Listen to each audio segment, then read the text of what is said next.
the main takeaway of this research is that on both counts of what vouchers promise, which is higher test scores for kids going to private schools and higher test scores for public schools because of competition from these private schools pulling students away from the public schools, that on neither count is there evidence that it produces higher results for the students.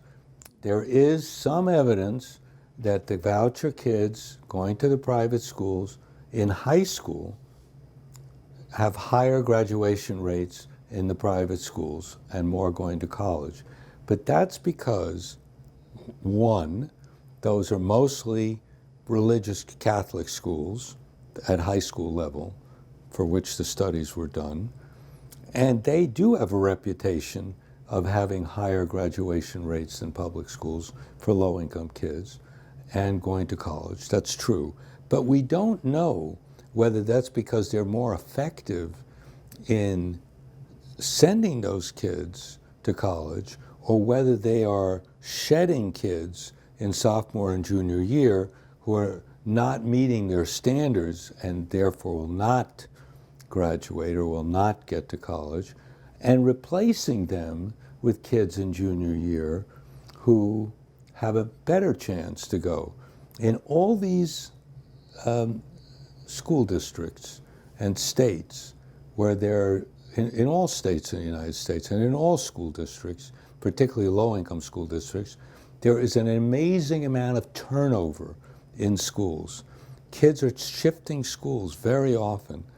I did a study in Milwaukee of the voucher effects in 1 year, and in 1 year, I found 33% of kids changed schools in 1 year. I mean, and so there are states like Arizona that report 25% of kids are changing schools every year. And so when you get that kind of turnover, a study done of charter schools in North Carolina showed kids moving between charter schools, public schools, back to charter schools, back to public schools, lots of turnover.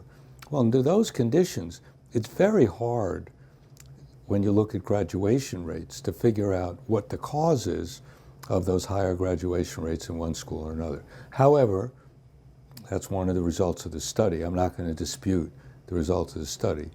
But otherwise, and that's an important finding if it's true, but it's very hard to separate out why it happened, whether it's really effect of private schools or whether it's the effect of they're better at getting rid of the kids who aren't going to graduate anyway.